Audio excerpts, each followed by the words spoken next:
بسم اللہ الرحمن الرحیم۔ رسول اللہ صلی اللہ علیہ وآلہ وسلم نے ارشاد فرمایا، اسلام کی بنیاد 5 چیزوں پر ہے: اللہ کے معبود بحق اور سیدنا محمد صلی اللہ علیہ وآلہ وسلم کے رسول ہونے کی گواہی دینا، نماز قائم کرنا، زکوٰۃ ادا کرنا، حج کرنا اور رمضان کے روزے رکھنا۔ رسول اللہ صلی اللہ علیہ وآلہ وسلم نے ارشاد فرمایا، فرشتے آگے پیچھے زمین پر آتے جاتے رہتے ہیں، کچھ فرشتے رات کے ہیں اور کچھ دن کے، اور یہ سب فجر اور عصر کی نماز میں جمع ہو جاتے ہیں۔ پھر وہ فرشتے جو تمہارے یہاں رات رہے اللہ کے حضور میں جاتے ہیں، اللہ تعالیٰ ان سے دریافت فرماتا ہے، حالانکہ وہ سب سے زیادہ جاننے والا ہے، کہ تم نے میرے بندوں کو کس حال میں چھوڑا؟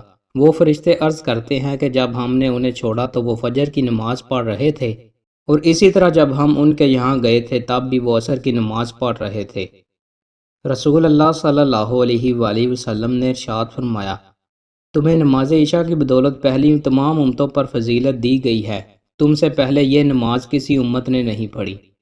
رسول اللہ صلی اللہ علیہ وآلہ وسلم نے ارشاد فرمایا، اللہ تعالیٰ جب اہل جہنم پر رحم فرمائیں گے تو فرشتوں کو حکم دیں گے کہ جہنم سے اہل توحید گناہ گاروں کو نکال لاؤ، چنانچہ فرشتے انہیں سجدے کے نشانات سے پہچان کر باہر نکالیں گے، کیونکہ اللہ تعالیٰ نے آگ کو سجدے کے نشان جلانے کی اجازت نہیں دی۔